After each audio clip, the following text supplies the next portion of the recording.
Yeah, I'll react to that, sure. Military support to Ukraine has... Hey guys, let's intro. My name's Connor if you're new. Hope everyone's doing well. Preemptive like Caspian Report. Original link to the video. Top of the description as always. How Europe is creating its own military industrial complex. I'm ready.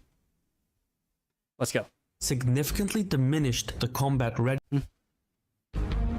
Military support to Ukraine has significantly diminished the combat readiness of European armed forces. Stockpiles have plummeted, and new armaments and munitions are not produced fast enough. Britain has only around 150 operationally ready Challenger 2 tanks and a dozen serviceable long-range artillery pieces. Meanwhile, France has fewer than 90 heavy artillery vehicles ready to move, which is about the same as what Russia loses every few months on the battlefield. Still more, Denmark has no heavy artillery, submarines, or air defense systems, while Germany's army has enough ammunition for only a few days of battle. As it turns out, much of Europe is Few days? for only a few days of battle. Germany's like the richest country in Europe too, isn't it? Is this... Okay. As it turns out, much of Europe is simply unprepared for a high-intensity, prolonged armed conflict. Living under the American security umbrella has turned Europe numb. But now that Washington is moving toward a more isolationist stance, the alarm is raised in Brussels. For now, there is no immediate danger to Europe.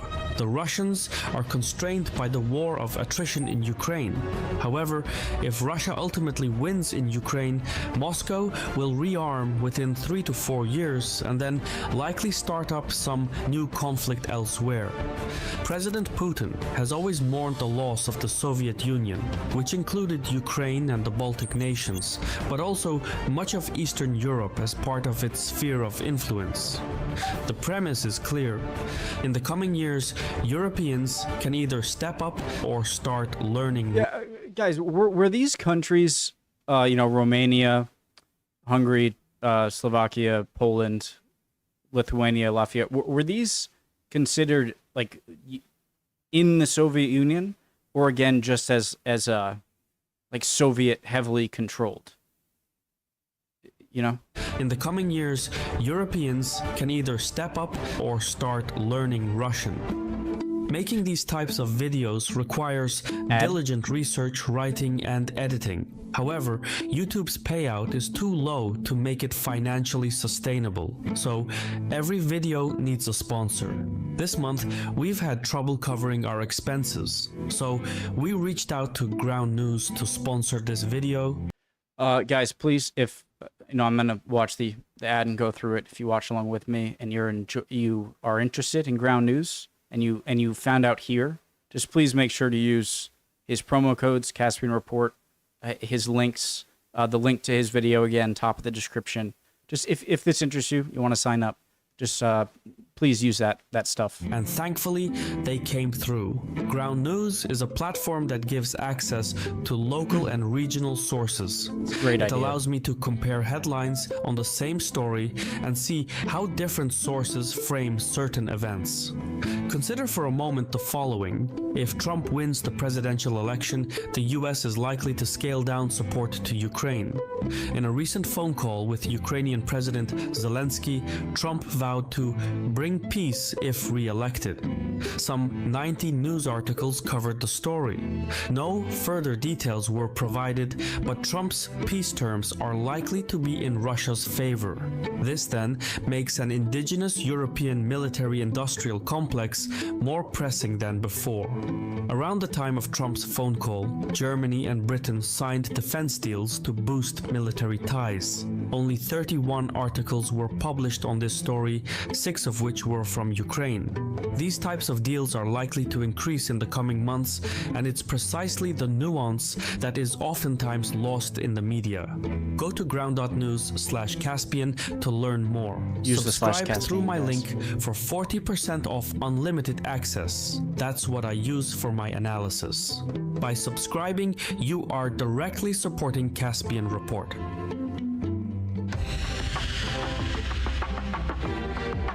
So now, as the situation in Ukraine continues to deteriorate and US elections draw near, EU lawmakers look to shift their defense industries onto a war footing. The president of the European Commission, Ursula von der Leyen, has designed the EU's first ever roadmap to develop a military-industrial complex. The legislation would restock and rearm member states while also boosting European defense industrial output for the long term. Some parts of the proposed policy are copied straight from the American playbook, where military, political, and business interests are fused into one. In America, government bodies award contracts to private defense companies to produce military equipment. To get the best deals possible, these companies lobby political officials to influence defense spending and security policy. They do this by spreading manufacturing operations across as many states as possible. This creates jobs and economic growth, which then maximizes the number of legislators inclined to support defense projects, since every member of Congress will want to help the companies that create jobs in their home states. So it's a win-win for all those in the loop. The defense industry is unique though. It's the only industry that creates products designed to be destroyed. Not surprisingly, that affects national policy. As a result, the US executive branch tends to spend hundreds of billions on its military, more than any other country. The EU doesn't have such a system, but it is looking to create one. European defense companies already produce some of the finest quality weaponry money can buy. British, Italian, French, German, Spanish, and Swedish armaments all peak in respective domains. Yet the arms are not economically competitive. There are gaps in the overall capacity to produce things on time and in volume. This is a fundamental vulnerability. Armed conflict, especially when protracted, is all about logistics and supply chains. Whoever outproduces the other in terms of armaments and ammunition is likely to win the war. More is not always better, but sometimes it is everything. Defense spending among EU member states reached $295 billion in 2023. I think that's more than China. The Union's combined economic and industrial capacity dwarfs that of Russia, yet Europe still lacks ammunition supplies, intelligence, surveillance, and reconnaissance capabilities.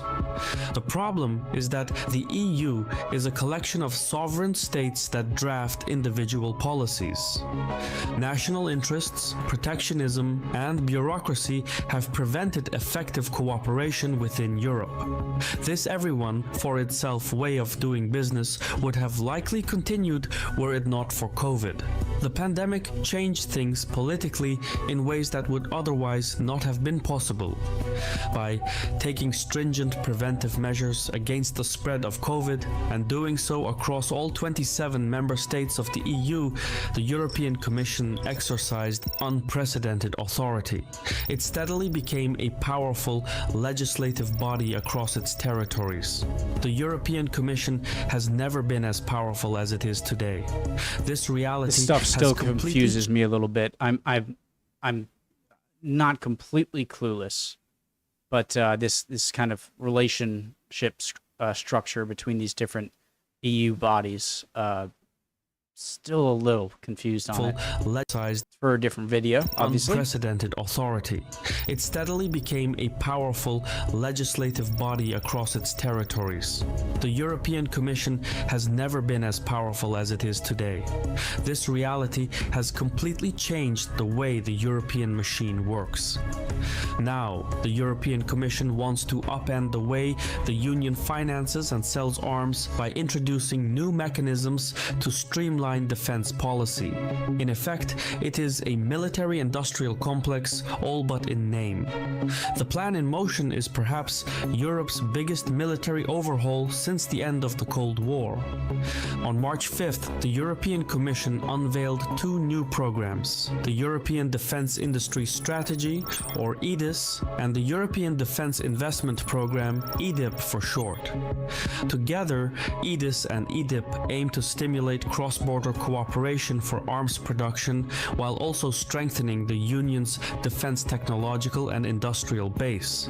In other words, EDIS and EDIP are designed to create a defense market for the EU and make sure member states buy more locally. As an incentive, governments participating in the programs will benefit from tax exemptions and EU grants. So there will be plenty of discounts to go around. For added context, EDIS sets out the blueprint to improve combat readiness and increase military-industrial competitiveness. It outlines a plan to encourage members to contribute to their collective defense, which could lead to new standardization of arms to speed up manufacturing. EDIP, in turn, seeks to streamline the legal and financial aspects so that its twin program, EDIS, can do what it sets out to do. Currently, 78% of European defense spending goes to companies from outside the bloc, with the United States accounting for 63% of that total sum.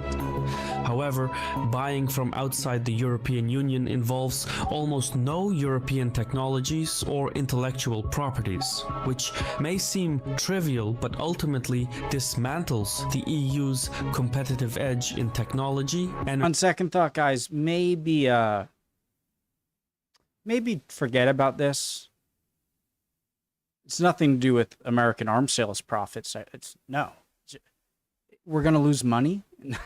I'm joking, but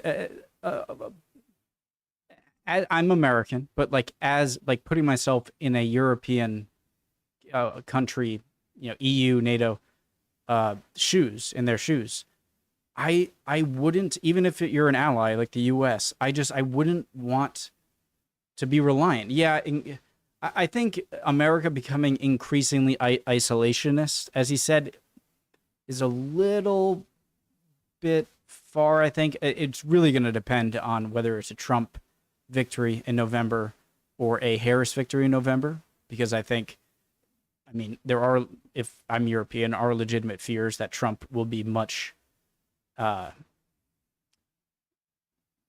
more wanting to pull America out, or wanting you guys not pull America out of NATO, but I just think that even relying on being self-sufficient from an ally like the U.S. is just a good thing. It's even if you still have us as an ally, just not having to rely on that production, because you never know. You never know how much another country is going to help you just because you have NATO Article 5 or whatever. Again, I'm not saying that the U.S. wouldn't come to the aid of NATO countries, but just the defense of your country, I think, is so important that you should be able to at least put up a fight on your own, despite extremely unlikely that you'll ever have to be on your own. I said that very inefficiently, but I hope that made sense. Or intellectual properties, which may seem trivial but ultimately dismantles the EU's competitive edge in technology, energy, capital markets, and even universities. So the transatlantic alliance between... What? the 3% of that total sum. However, buying from outside the European Union involves almost no European technologies or intellectual properties, which may seem trivial but ultimately dismantles the EU's competitive edge in technology, energy, capital markets, and even universities. Doesn't seem So trivial. the trivial at all. transatlantic alliance between America and Europe becomes increasingly lopsided. Through the twin programs EDIS and EDIP, the European Commission wants at least 50% of European arms procurements to go to local suppliers by the end of this decade. Before the European Commission's defense policy can be put into play, it needs to be approved by the European Parliament. However, member states disagree over the financing and what role the Commission itself or other EU bodies will have in coordinating aspects of the military-industrial complex.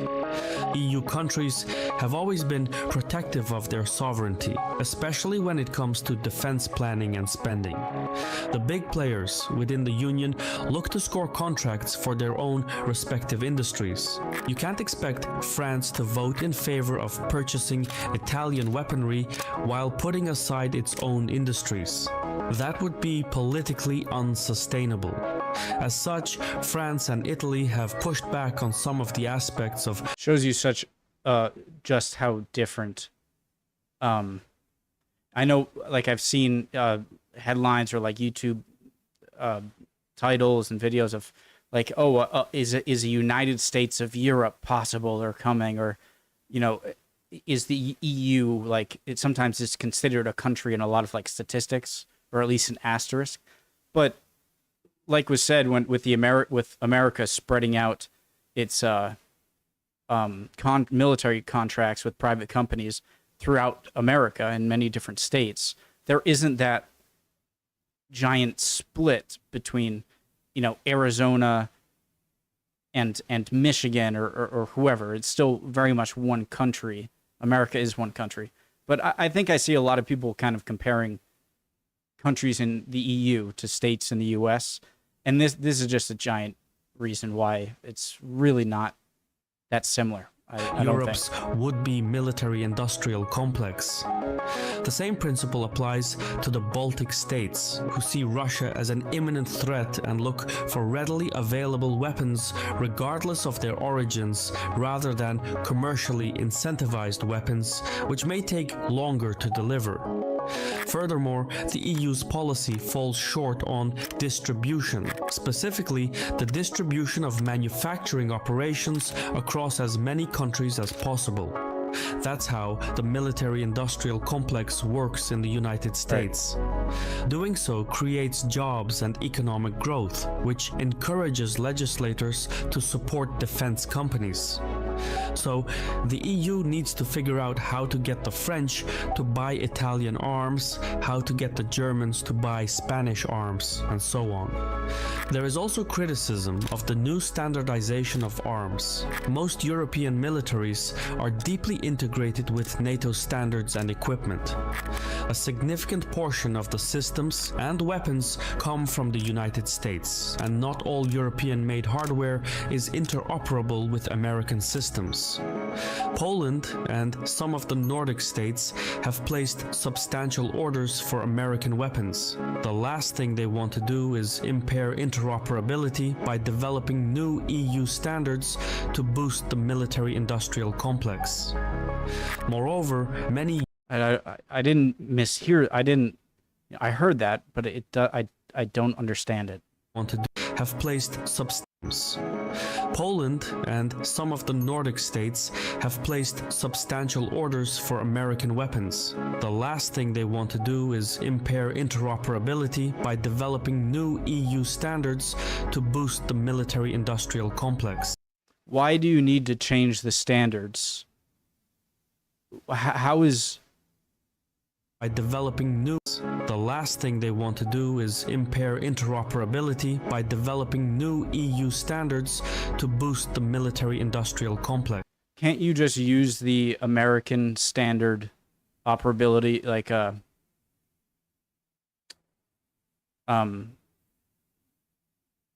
what's it called, module, like technology and ammunition.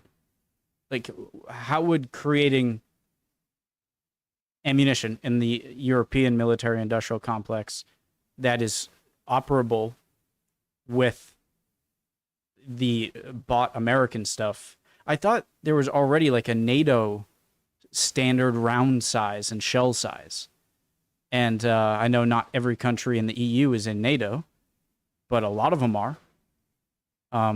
So I am I missing something there? I don't see how you would have to change.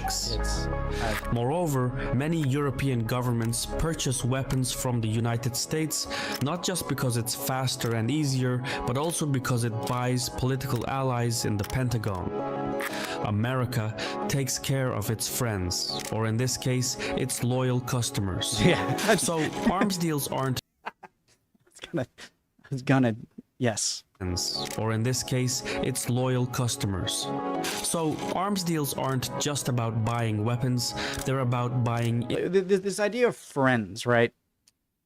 I want to say, like, there's no friends in military relations and international politics. They're just allies. Like, but it's a little more closer to friendship in that, like, America and Europe have just very strong cultural ties, and very similar governments and historical political institutions, and so you're going to want to help those out who you're so much more connected with, and you know, in just your way of life. Obviously, some European countries are less similar in the way of life to America and culture. But and so if you want to call that friendship, then maybe you can say that. But yeah, so some relations are more than just strategic, or you can see this as strategic. But like, we have very similar. We've been connected for a long time, since after World War II. And so you're going to want to help out those countries more, and just countries in general that, like, don't like your enemies as well. Enemy of my enemy is my friend sort of stuff. Influence. Arms deals aren't just about buying weapons, they're about buying influence. Even so, the European Commission's plan can only succeed if it is well funded. And this is where things go terribly wrong. I think a lot of European countries love a lot of their social programs, healthcare, other things, and I'm not saying I don't know the numbers, but I mean, you're gonna have to get rid of some stuff. There is disagreement over who will foot the bill. So far, EDIP has been earmarked a budget of 1.5 billion euros, measured until 2027, but that is peanuts compared to what is actually needed. If Europe is to take defense seriously and create the military-industrial base it needs, EDIP would need as much as 100 billion euros. And herein lies the problem. That sum, 100 billion euros, cannot be covered by a single state. It would require joint borrowing across the European platform. Much like the 750 billion euro coronavirus recovery fund, the European Commission could use a similar approach to raise 100 billion euros in fresh debt to finance defense policy. However, doing so would be highly controversial for fiscally cautious nations like Germany, the Netherlands, and a few others. Many EU governments face budget constraints amid slow economic growth and aging populations. Each state has its own strategic priorities and parochial interests. It will be difficult, for instance, to persuade member states facing farmer protests to cut EU agricultural spending in favor of defense. Likewise, it will be difficult to convince nations without big defense firms that they would benefit from taking a collective loan. The truth is that money talks, and Europeans not only talk in different languages, but also in different budgets. Taken together, even if approved by the European Parliament, behind closed doors, member states can still torpedo the formation of the military-industrial complex by objecting to its spending, responsibilities, and interoperability complications. This is made all the more possible by the fact that the defense policy is non-binding. Overall, COVID enabled the European Commission to exercise much greater authority than before. However, defense policy is much more sensitive than health policy. As such, some member states accuse the European Commission of using the Ukraine war as a power grab. True or false, the success of Europe's military-industrial complex will hinge on overcoming long-standing issues such as national sovereignty, funding, and the balancing of strategic priorities. There are plenty of difficulties on the road ahead, but for the first time in decades, there is political space in Europe for an ambitious defense industrial reform.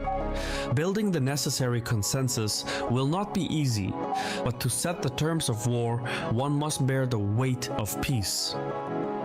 I've been your host Shirvan from Caspian Report. It's a great video, as always. Shirvan from Caspian Report.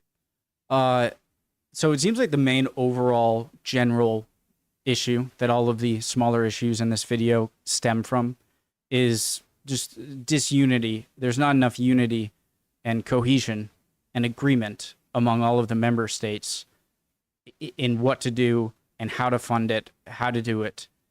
And,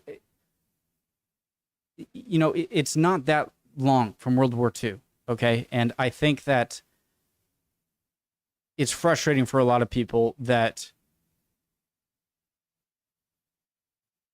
I think a lot of people are mistakenly. No, not a lot of people. There's just, if you were more like American states, it would be a lot easier, but you're just not. You're very different countries. You've been collaborating for a long time, but I think European unity, it can only go so far when trying to create something as enormous as and sensitive to individual countries as a military-industrial complex. As great as it would be, and how much more independent it would make Europe and non-reliant on places like America, countries like America, it would be fantastic. But you're trying... The countries are just not...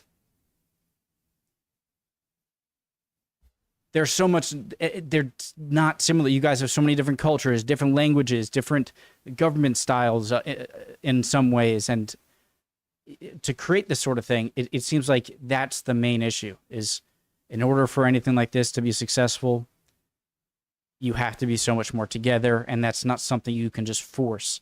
The war in Ukraine, the invasion of Ukraine by Russia, definitely, I'm sure... made countries more willing to think about this, because that threat starts to override your worry of losing too much control and influence to other countries in the EU over your military production and whatnot and defense. So great video. Would appreciate any comments down below. I'm sure I said a lot of stuff that is just plain wrong, and I would appreciate any comments at all, but any of the correcting me would greatly appreciated. Love y'all. Hope you're all doing well, and I'll see you next time. Bye.